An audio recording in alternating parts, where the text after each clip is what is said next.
Hello everyone, welcome on my channel GK Talks. You can find educational videos on my channel, and today I am here with the new video related to the key economics terms, means the terms related to economics. Here in this video I am going to describe some introductory terms that are commonly used in the field of economics and which may well be used during your studies in economics, even if the following terms are not taught as an aspect of your curriculum. Often these terms will be referenced in your wider economics reading. So let's discuss about the terms one by one. First term, bear market. I know you all have heard about this word, but what is it? The principle of bear market is simple enough. Essentially, it represents a negative or pessimistic outlook on a stock market's performance. Often with such markets falling into a downfall spiral where prices continue to drop. As a result of a bear market, selling of stocks tends to increase. Additionally, investors expect and may well receive increased losses from their investments. Next term, bull market. A bull market represents a much more positive outlook on a stock market's performance compared to a bear market. In a bull market, stock prices either have or are expected to increase. Next term, business cycle. The business cycle refers to the overall expansion and subsequent contraction of an economy over a period of time. As a result, the business cycle is a part of the wider field of macroeconomic theory. You can find a definition of macroeconomics later in this video. Next term, comparative advantage.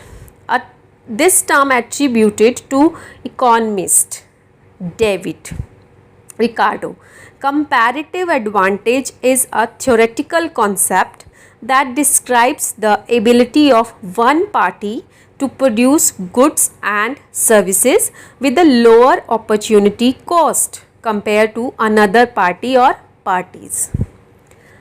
Next term, inflation. Inflation is a measure of the rate of rising prices of goods and services in an economy.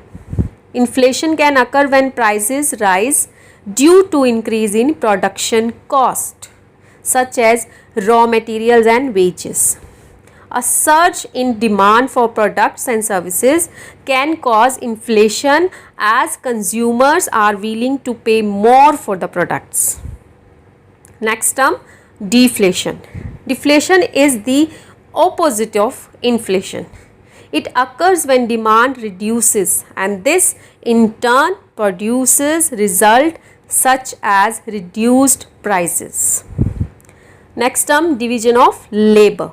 The division of labor describes the process of breaking down tasks so that separate groups or individuals can carry out each task. It is often associated with the production process and overall productivity. Next term, elasticity of demand. The elasticity of demand describes how demand for goods or services increases or decreases when the price of that good or service changes.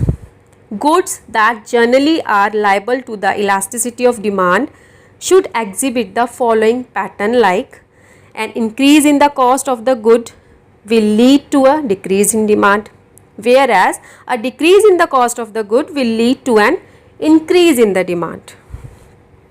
Next term, financial markets. These markets refers to a market or marketplaces where financial assets are bought and sold. A common example of a financial market is a stock exchange. Next term, fiscal policy. Fiscal policy refers to a government spending and how it affects the economy, particularly if spending levels change. Next term, GDP. gross domestic product. GDP is often used as a measure of a nation's economic performance and activity. It is usually calculated on a quarterly or annual basis. Next term, growth rate. The growth rate is a measure of growth and how it increases over a period of time. It can be used to describe economic growth, GDP, or items such as annualized growth rates for a company. Next term, interest rates. An interest rate is calculated by applying a percentage to the amount of the principal being borrowed. A common example of a principal is a loan or some other form of debts. The amount of interest charged is usually calculated by reference to an annual rate. Next term, law of demand. The law of demand examines how customers' buying habits change when price increase. Specifically, the theory assumes that all other things being equal, when prices of a goods increases, the demand for that good falls. Next term, law of supply. The law of supply states that all other things being equal, an increase in price levels result in an increase in the quantity of those goods that are supplied. Next term, macroeconomics. Macroeconomics studies how the economy behaves in the aggregate, that is, as a whole.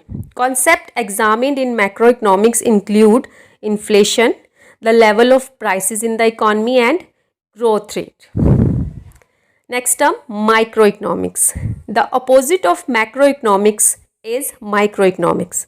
Microeconomics focus on how individuals and companies act within an economy and how their behavior also influences an economy. I hope these keywords explanation will help you to understand these key terms related to economics.